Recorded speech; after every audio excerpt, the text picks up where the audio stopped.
창세기 15장 13절에 보면 하나님께서 아브라함에게 말씀하십니다. 너는 알라, 내 후손이 이방에서 400년 동안 객이 되리라 이렇게 말씀하시고, 그러나 그 후에는 반드시 큰 재물을 가지고 너희가 나오겠다 이렇게 말씀하셨어요. 이제 400년이 참에 하나님께서 출애굽을 단행하십니다. 그 이방 나라가 바로 애굽이었죠. 이제 애굽에서 출애굽시키는 하나님의 역사가 시작이 되는 거죠. 애굽 왕은 이스라엘 백성들을 보내주지 않으려고 했지만 여호와께서 10가지 재앙을 애굽 땅에 쏟아 부으시면서 애굽을 완전히 초토화시키고 자기 백성을 애굽으로부터 이끌어내시는 그러한 역사입니다. 출애굽한 이스라엘이 이제 홍해를 건넙니다. 사실 홍해는 사람이 건널 수 있는 곳이 아니에요. 바다기 때문에 사람이 건널 수 있는 곳이 아니고, 가나안 땅이나 가데스 바네아 쪽으로 가려면은 지둥해 쪽, 그러니까 홍해 북쪽 이 지역을 택해서 가면 쉽게 갈 수 있기 때문에 아무도 홍해를 건넌 적이 없습니다. 건널 필요가 없었던 거지요. 그러나 출애굽기 13장 18절에 보면 하나님이 홍해의 광야 길로 돌려 백성을 인도하시매 이렇게 말씀하고 있어요. 그쪽 길로 가도 되는데 쉬운 길이 있는데 하나님께서 백성들의 길을 돌렸다 이렇게 말씀하는 거죠. 홍해길로 가도록 하나님께서 이끄셨다라는 것을 말씀하고 있습니다.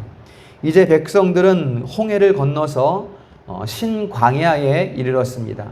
신광야는 시내산이 있는 바로 그 광야가 되겠습니다. 위험한 바다를 건넜다고 해서 곧바로 푸른 초장이 시작되는 게 아니에요. 바다를 건너니까 이제 황량한 광야가 이스라엘 백성들을 기다리고 있는 거예요. 하나님은 왜 좋은 길도 있고 쉽게 갈 수 있는 길이 있는데 그 빠른 길을 두고 하필 이렇게 험한 광야 길로 인도하신 것일까? 여러분, 광야는 하나님이 백성들을 훈련시키시는 학교와 같습니다. 광야에는 아무것도 없어요. 사람이 한눈 팔 수 있는 것이 아무것도 없습니다. 오가는 사람도 없고 집이 있는 것도 아니고 건물들이 있는 시장이 있는 것도 아니고 아무것도 없는 그야말로 망망한 이러한 허벌판과 같은 것이 광야입니다. 그 광야에서 하나님은 낮에는 구름 기둥으로, 밤에는 불 기둥으로 자기 백성들을 보호하시고 길을 인도하시면서 백성들이 하나님만 바라보게 하시는 거예요. 여기에서 우리는 하나님만 의지할 수밖에 없다. 우리의 삶에서 우리는 하나님만 볼 수밖에 없다라는 것을 훈련하시는 거예요. 그것이 바로 광야라는 것입니다. 땅에 무언가 있으면 사람들은 자연히 그것을 탐하게 됩니다. 땅 위에 뭔가 좋은 것이 있으면 사람들은 그것을 탐심을 취하게 된다는 거예요. 나한테 없는 것이기 때문에 그것을 취하고 욕심을 부리게 된다는 것입니다.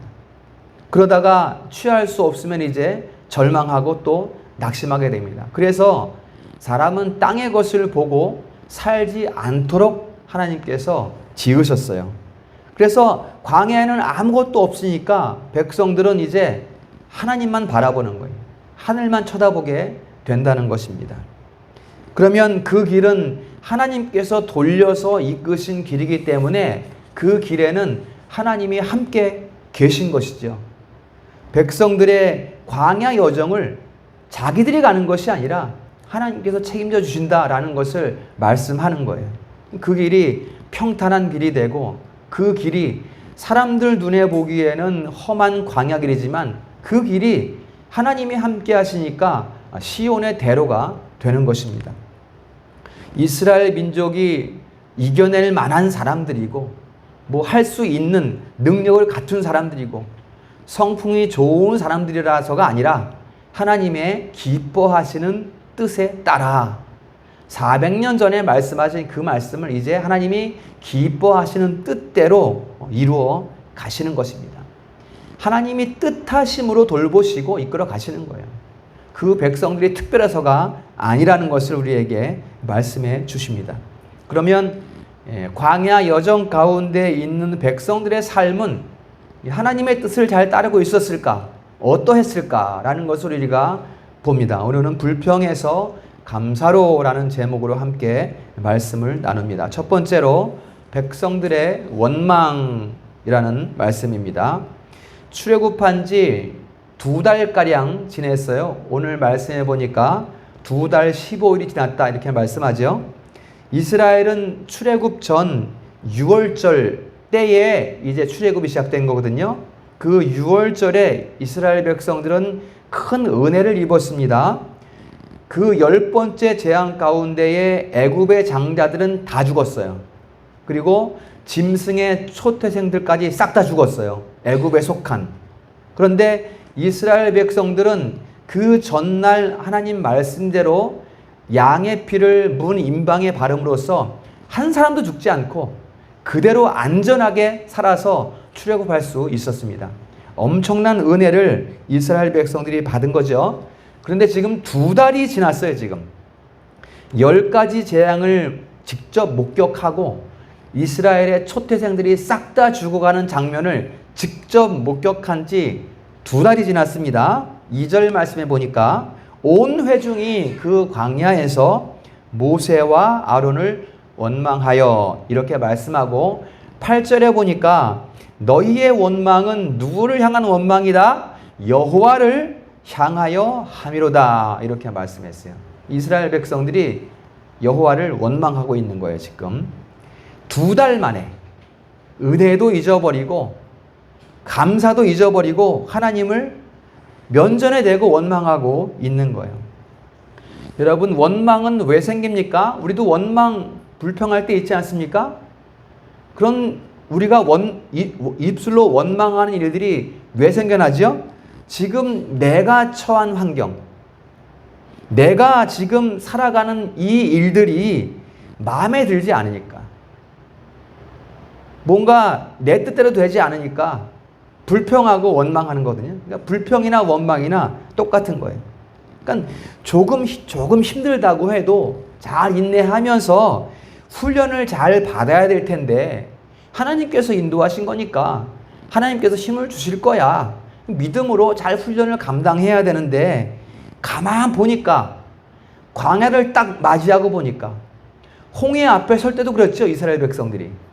그렇지만 하나님께서 홍해를 가르시는 것을 불과 얼마 전에 직접 봤어요. 지금 광야를 바라보니까 야, 이 허벌판 이건 뭘 되겠나? 안 되겠다는 거, 힘들 것 같으니까 애굽으로 돌아가겠다는 것입니다. 지금 하나님 원망하면서 이게 지금 이스라엘 백성들의 상태예요. 차라리 애굽에서 고기 가마 곁에서 그 냄새 맡으면서 거기서 죽는 게 나았을 텐데 애굽 사람들이 주는 고기 조금씩 얻어 먹으면서 살면 좋았을 텐데 왜 우리를 이 광야로 이끌어내서 이 고생을 시키냐? 이것을 지금 이스라엘 백성들이 원망하고 있는 것입니다. 여러분, 이스라엘이 지금 이 광야에 있는 이유가 어떻게 이 광야에 있게 됐습니까? 자기들 발로 나온 게 아니죠. 하나님이 이끄신 대로 자기들이 순종해서 하나님 따르겠습니다 라고 결단하고 나온 것이 광야 아니겠습니까? 하나님께서 그러면 이 백성들을 왜 여기로 이끄셨습니까? 광야로? 모세를 통해서 하나님은 애굽 왕에게 분명하게 말씀했어요. 내 백성을 보내라. 내 백성이 광야로 가서 절기를 지키고 나를 예배할 것이다. 이렇게 분명하게 말씀하셨어요. 이스라엘 백성을 하나님께서 불러내신 것은, 광야로 이끄신 것은 그 애굽 땅이 예배할 만한 땅이 못 되기 때문이에요. 우상의 땅이 되기 때문에, 정결하지 않기 때문에 하나님께서 이끄시는 곳에서, 하나님이 인도하시는 곳에서 예배하게 하기 위해서 하나님께서 지금 여기로 불러내셨다는 거예요. 그 백성을 젖과 꿀이 흐르는 가나안 땅으로 인도하기 위해서 이끌어내셨다는 거예요. 이러한 하나님의 뜻을 모르는 사람이라면 왜 우리를 불러냈냐고 따지겠지만, 대들겠지만, 이스라엘 백성들은 알고 있잖아요. 우리가 왜 여기에 있는지, 우리가 오늘 여기에 왜 예배드리고 있는지 우리는 알잖아요. 하나님이 예배하라고 부르셨고 절기지키라고 부르셨다는 것을 우리는 알고 있잖아요. 그런데 광야 앞에 딱 서보니까, 벌판을 보니까, 야, 이거 고생 좀 하겠다. 이거 안 되겠는데? 불편하겠는데? 주일날 아침에 일찍 일어나서 날씨도 좋은데 놀러 가야 되는데 이거 안 되겠는데? 라고 생각하니까 육체가 불편해질 것 같으니까 곧바로 불평하기 시작하는 거예요. 이게 이스라엘 백성들의 당시의 상태였습니다. 여러분, 예배가 삶의 중심이 된 사람들은 불평하지 않습니다. 왜냐하면 하나님이 그를 인도하신 것을 알기 때문에 그들은 불평하지 않습니다. 하나님께서 그들을 인도하셔서 예배하게 하시고 그들을 통하여 영광 받으시기 때문에 그 사람들은 원망 불평하지 않는다는 것입니다. 그러나 예배가 별로 중요하지 않은 사람은 불평해요. 내가 왜 이 자리에 있어야 하지? 내가 왜 이 교회 다녀야 하지? 왜 여기 있어야 하지? 이렇게 왜라고 말하는 사람은 불평하는 사람들이에요. 원망하는 사람들이에요. 땅을 보고 있으니까 원망하는 거예요. 광야를 바라보고 있으니까, 거기에 계신 하나님을 바라보지 않고 그 땅을 바라보고 있으니까 마음에 의심이 생기고 불평하게 된다라는 것입니다. 우리 성도님들, 이 광야 훈련, 광야 학교를 기쁘게 걷기 위해서는 예배자가 되셔야 합니다. 하나님께서 우리를 부르신, 애굽에서 이끌어내신, 이 세상 가운데에서 출애굽시키신, 그래서 우리가 이 광야에 있는 거 아니겠습니까? 이 땅에서 우리가 해야 될 일, 예배자가 되셔야 이 광야 훈련을 기쁘게 우리가 감당할 수 있게 된다라는 것입니다. 우리가 가는 길에는 하나님께서 동행하시니까 우리가 처한 환경은, 상황은 전혀 문제가 되지 않습니다. 문제는 어디에 있는가? 내 마음에 있는 거예요. 땅을 바라보는 내 마음에 문제가 있는 것입니다. 오늘날 광야의 절기는 우리 주일 예배입니다.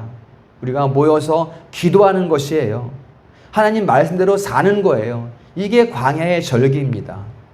실제로 여러분, 이거 잊어버린 사람들이 많이 있지 않습니까? 이 절기, 예배를 잊어버린 사람들이 이 시대에 특히 더 많이 있어요. 편안함에 안주하는 사람들이 무척 많이 있다는 것입니다. 하나님이 그런 편안함에 안주하는 것을 기뻐 받으시겠습니까? 그러한 예배를? 그렇지 않습니다. 하나님께서 형식이라는 것을 우리에게 허락하셨어요. 영과 진리의 예배가 되어야 되지만 또한 형식을 통해서 우리가 좋은 옷 입고 좋은 신발 신고 주의를 지키기 위해서 성전으로 향하는 것이 형식이에요. 온전히 하나님께 예배 드리기 위한 형식이에요. 이 형식을 하나님께서 허락하셨다는 거예요. 일시적으로 불편함, 어떤 사회적 환경 때문에, 불편함 때문에 예배를 못 드릴 수 없는 상황들이 일어날 수 있지만 그것은 일시적인 것이지 거기에 안주해서는 안 된다는 것입니다. 우리 성도님들은 진정한 예배자가 되어서 믿음의 눈으로 광야를 바라볼 수 있기를 축복합니다. 그러면 광야는 두렵지 않습니다. 믿으시기를 축원합니다. 두 번째로 순종을 위한 양육입니다. 내가 왜 이 고생을 하면서 광야에 있는가? 백성들이 원망할 때 하나님은 그들을 질책하거나 징계의 말씀을 하지 않으셨습니다. 그들을 징계하지 않으셨어요. 그래, 내가 양식을 주겠다. 양식을 많이 내려주겠다. 라고 말씀하면서 이것은 일용할 양식이다. 이렇게 하나님께서 말씀하셨어요. 예수님도 가르쳐 주셨죠. 일용할 양식에 대해서 너희들은 이렇게 기도해라 말씀하시면서 우리에게 일용할 양식을 주시옵고, 이렇게 예수님도 말씀하셨어요. 그 말씀을 지금 이 출애굽기에서 여호와 하나님께서 하신 거예요. 이게 미리 하신 말씀입니다. 보세요. 하나님이 불평하고 원망하는 백성들을 확 혼을 내고 그냥 확 종아리도 때리고 그렇게 하실 만도 한데 그렇게 하지 않으시고 알았다. 내가 하늘에서 양식을 비같이 내려줄게. 그것도 뜨문뜨문 내리는 게 아니라 매일매일 내려줄 테니까 걱정하지 말아라. 이렇게 말씀하는 거예요. 왜 이렇게 말씀하실까 하나님께서? 여러분 우리는 출애굽기를 읽으면서 이 메추라기나 만나에 집중하면 안 돼요. 사람들은 그렇지 않습니까? 지금 나에게 필요한 것, 내가 공급받아야 될 것, 이것을 위해 기도하지 않습니까? 당장 우리 아들, 딸 좋은 대학 가게 해주세요. 공부 잘하게 해주세요. 좋은 직장에 취업하게 해주세요. 당장 우리에게 필요한 것들을 구하지 않습니까? 물론 그것도 우리가 기도해야 돼요. 그러나 우리는 거기에 집중해서는 안 된다는 거예요. 이것을 통해서 하나님께서 우리에게 영적으로 주시는 말씀이 무엇인가? 우리는 여기에 집중을 해야 돼요. 물론 만나와 메추라기도 필요하지만 그 뒤에 깊이에 있는 하나님의 뜻이 무엇인가? 영적인 의미. 우리는 여기에 집중해야 하는 것입니다. 4절 후반부에 중요한 내용이 있습니다, 여러분.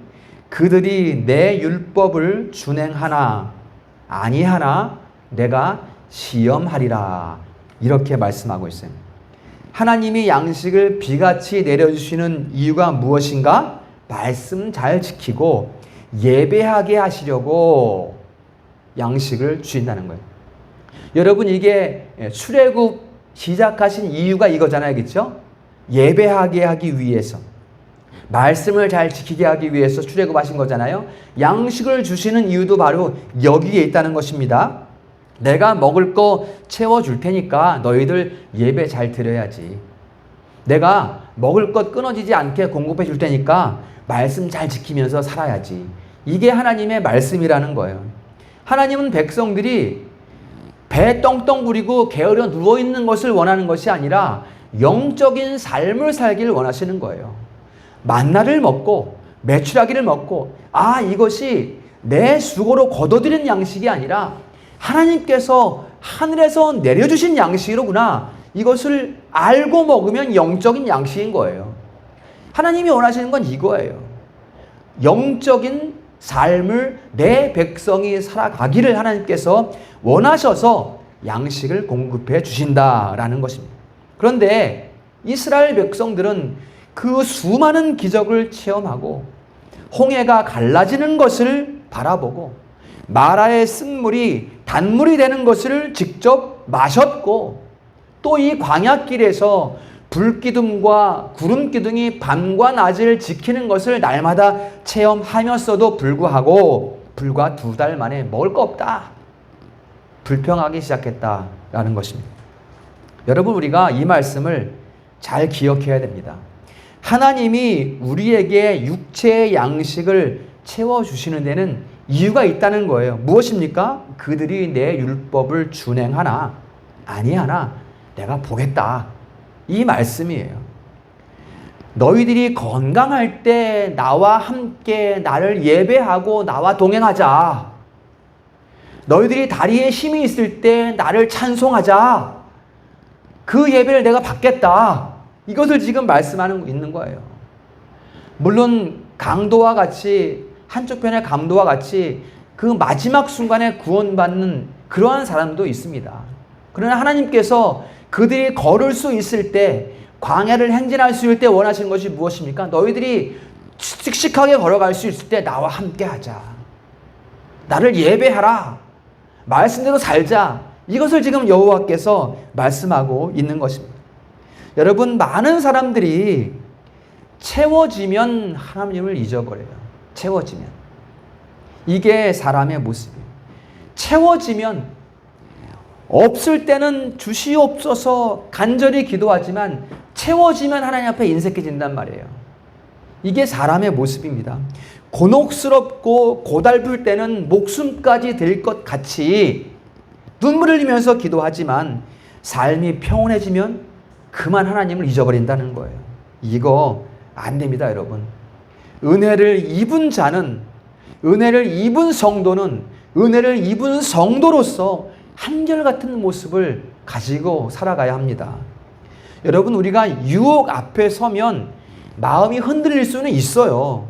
연약한 모습이 있기 때문에 우리가 구원받았지만 여전히 연약하지 않습니까? 그렇기 때문에 우리 마음이 흔들릴 수는 있어요. 그러나 우리의 결정은, 우리의 결단은 하나님 뜻에 있어야 한다는 것입니다. 우리가 유혹받지만 그 유혹에 굴복하는 것이 아니라, 그 유혹 때문에 마음이 동하긴 하지만 거기에 쓰러지는 것이 아니라 그것을 물리치고 우리의 결단은 하나님 뜻에 있어야 한다는 것입니다. 이것을 하나님이 말씀하시는 거예요. 나와 함께 해줄 수 없겠냐? 여러분, 하나님 말씀 들어야 되지 않겠습니까? 너희가 나와 함께 할 수 없겠냐? 너희가 나를 바라볼 수 없겠느냐? 이러한 하나님의 말씀에 귀 기울이는 성도님 될 수 있기를 축원합니다. 세 번째로 하나님 공급의 원리입니다. 하나님 공급의 원리. 만나라는 말은 이게 무엇이냐라는 말이에요. 이게 무엇이냐라는 말이 만나라는 말이에요.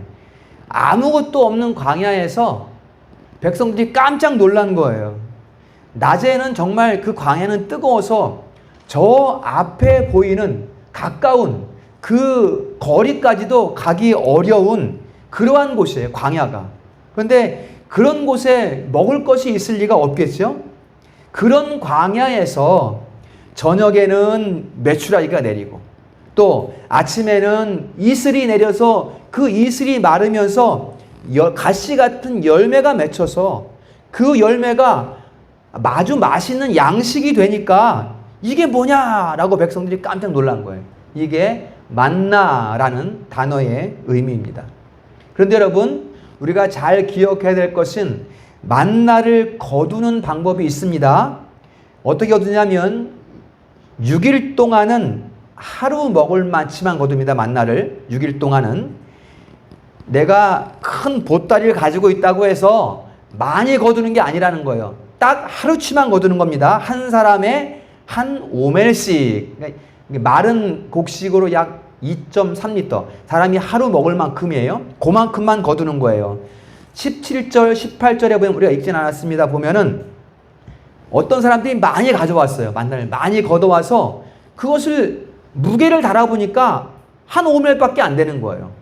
이상하다. 많이 걷어왔는데 하루치밖에 안 되는 거예요. 이게 무엇입니까? 너희들이 욕심 부려서 거두려고 하지 말고 딱 하루치만 걷어와라 라는 것을 하나님께서 말씀하시는 거예요. 우리가 많이 벌어온 것 같지만 그것이 하루 식량밖에 안 된다는 거예요.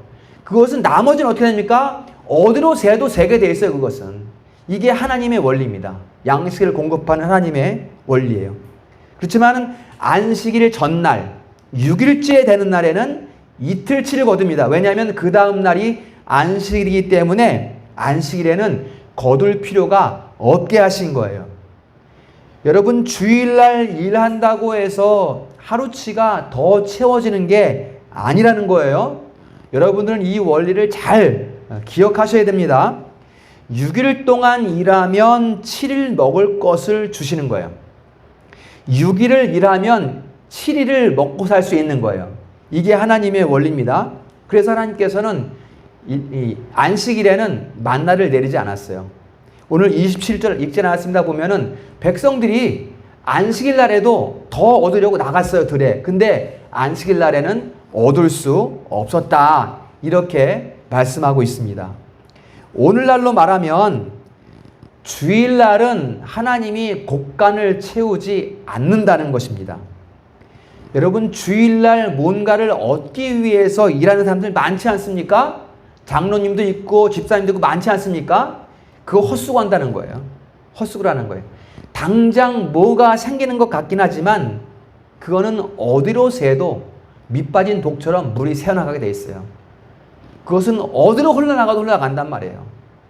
헛수고란 말이에요. 주일날 일하는 것은. 하나님이 6일 동안 채우시면 그거로 주일날도 먹고 입을 수 있도록 하나님이 하시는 거예요. 이것이 하나님 공급의 원리입니다. 요즘은 뭐 시대의 특성에 따라서 뭐 교대 근무도 하고 형편들이 많이 다르지 않습니까? 그렇기 때문에 주일날 일을 할 수도 있어요. 그렇지만 하나님의 공급의 원리는 이와 같다는 거예요. 공급의 원리는 이와 같다는 거예요. 6일날 일하면 7일 동안 먹을 수 있도록 하나님께서 공급하신다는 것을 말씀하고 있습니다. 이러한 구약의 가르침이 신약에도 똑같이 적용됩니다. 그것이 아까 우리가 말씀드린 우리에게 일용할 양식을 주옵시고, 예수님께서도 일용할 양식이라고 분명하게 말씀을 하고 있습니다. 여러분, 우리가 나 자신을 잘 아셔야 돼요. 나는 잘 지킬 수 있어, 할 수 있어 라고 생각하지만 우리 스스로를 내가 잘 돌아볼 수 있어야 합니다. 하나님이 여러분 1년치 양식을 주시면 우리는 하나님을 안 바라봅니다.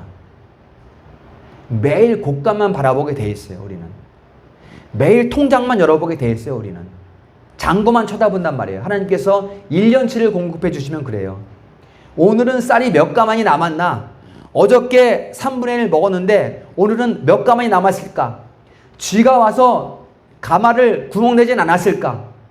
창고는 안전한가? 맨날 이것만 바라보게 된다는 거예요. 사람은. 우리가 그렇다는 것입니다. 한 달치 받으면 어떻게 될까? 한 달치 받으면. 우리는 한 달치 받으면 25일 동안은 하나님을 잊어버려요.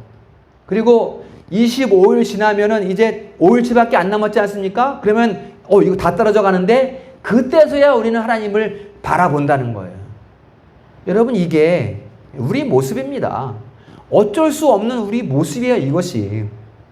하나님, 제가 이 땅을 살 동안 한 100년치 먹을 것 공급해 주십시오.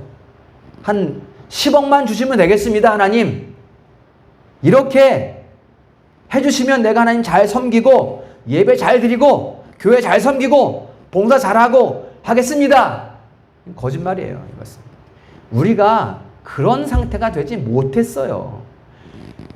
예수 그리스도의 그 의로움 때문에 우리가 의로운 사람은 되었지만 우리가 하나님을 떠나서는 그렇게 될 수 없는 상태라는 거예요. 우리가 말은 그렇게 하지만 할 수 없다는 것이에요. 매일매일 100년 동안 그 통장에 들어있는 금덩어리 쳐다보고 있지 하나님 의지하지 않는다는 것입니다. 이게 우리의 모습이에요, 여러분. 이게 우리의 모습입니다. 그러나 하나님께서 매일매일 일용할 양식을 공급해 주시면 우리는 하나님을 기억하고 매일 하나님을 바라보면서 오늘 아침에도 하나님께서 이 만나를 내려주셨네. 오늘 저녁에도 하나님께서 이 고기를 우리에게 공급해 주셨네. 매일매일 우리가 이것을 생각하고 하나님을 바라보면서 살게 되는 것입니다. 그래서 우리는 여러분 이렇게 기도하면서 살아야 돼요. 우리의 삶이 하나님, 나에게 말씀 지킬 만큼만 먹을 수 있게 하옵소서. 이렇게 기도해야 됩니다. 하나님, 내가 만일 믿음이 커서 내가 믿음이 큰 사람이어서 하나님이 넘치게 주셔도 내가 말씀 잘 지킬만 하거든 많이 공급해 주십시오. 그러나 내가 믿음이 약해서 하나님이 공급해 주시는 걸로 엉뚱한 데 쓸 것 같으면 공급하지 말아 주십시오. 우리 이렇게 기도하면서 살아야 됩니다. 그래야 우리가 하나님을 잊지 않고 살아갈 수가 있어요. 그래야 우리가 그리스도를 떠나지 않고 그리스도 안에서 살아갈 수가 있게 되는 것입니다. 여러분, 우리가 이런 마음으로 살아갈 수 있기를 축복합니다. 하나님, 내가 감당할 수 있을 만큼만 주시옵소서. 이런 마음으로 살아야 우리가 하나님을 경외하는 성도로 살아갈 수 있게 되는 것입니다. 이처럼 일용할 양식을 하나님께서 주신다는 것은 매일 하나님을 바라보게 하는 것이다 라는 것을 우리가 꼭 기억을 하셔야 되겠습니다. 하나님께서 우리를 향한 뜻은 결코 먹을 것에 있지 않습니다. 만나와 메추라기는 하나님께서 얼마든지 주실 수 있어요. 그러나 하나님께는 만나와 메추라기가 중요하지 않다는 거예요. 하나님 뭐가 중요한가 그러면 너희들이 나를 사랑하느냐, 너희들이 나를 바라볼 수 있겠느냐, 너희들이 나와 함께 할 수 있겠느냐. 하나님께는 이게 중요한 거예요. 딴 게 중요하지 않아요. 나만 봐라. 내가 너희들 인도할 테니까 걱정하지 마. 나만 봐라. 이 광야길 내가 너희를 붙들고 있으니까 나의 손이 너희를 감싸고 있으니까, 그 뜨거운 햇빛에 주의 손이 얹어서 그늘을 비추고 있으니까 걱정하지 마. 이게 하나님의 중요한 마음이라는 것입니다. 여러분, 오늘 맥주 감사주일로 예배 드리고 있습니다. 우리가 여러분, 이 감사주일을 어떤 마음으로 준비하셨습니까? 여러분, 오늘 아침에 이 주일 나오면서 맥주 감사주일을 기억하셨습니까? 어떤 마음으로 이 주일을 준비하셨습니까? 제가 2주 전부터 말씀드렸어요. 감사의 마음으로 이 주일을 준비합시다. 계속해서 제가 광고로 말씀을 드렸습니다. 2021년이 시작되고 이제 6개월이 딱 지났습니다. 그 시간을 감사하는 것, 그 지난 6개월을 감사하는 것이 맥주 감사주일입니다. 반년 동안 내 삶을 이끄시고 만나와 맥주 이야기를 공급해 주신 것을 감사하는 주일이에요. 이 주일이. 오늘을 내가 감사하지만 지난 6개월을 특별히 감사하는 게 이 주일이라는 것입니다. 여러분, 하나님이 지난 6개월 동안 만나와 맥주 이야기를 공급하셨다는 것을 마음으로 인정하고 있습니까? 공급하셨습니다. 하나님께서 다 하나님이 이루어 주셨다는 것을 우리 마음으로 인정을 하셔야 됩니다. 이스라엘 백성들처럼 2달 만에 광야 앞에 서서 광야를 바라보면서 원망하고 불평하고 있는 것은 아닌가. 여러분, 우리 삶을 돌아보셔야 됩니다. 우리 마음을 돌이켜 보셔야 합니다. 우리는 그리스도인이기 때문에 흘러가는 세속을 따라 살아가는 사람들이 아니에요. 우리는 그 세상에서 구별된 삶을 살아가는 사람들이라는 것입니다.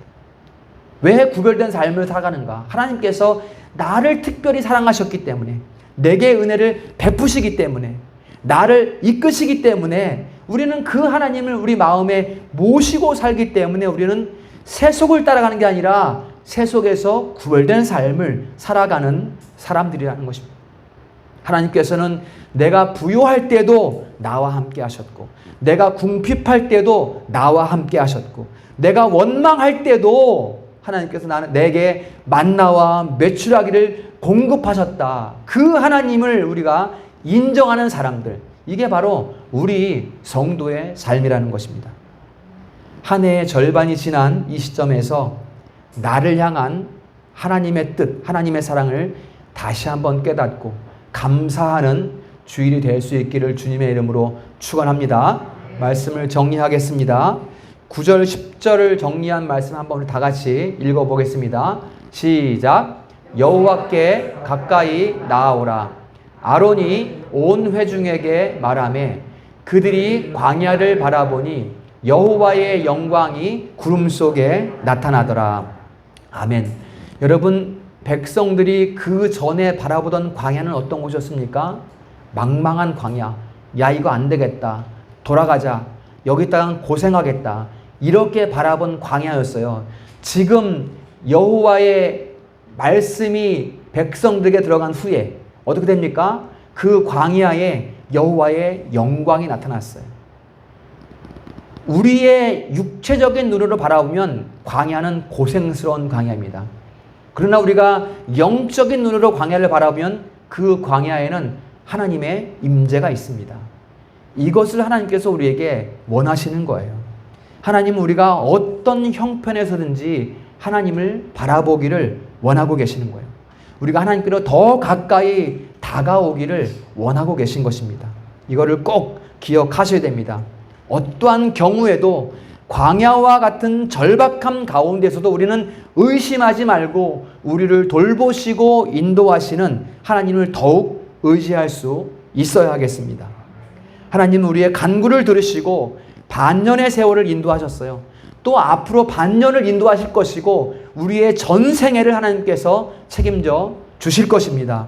그런 하나님을 의지하고 모든 상황을 하나님께 의뢰하는 성도님 될 수 있기를 주님의 이름으로 축원합니다.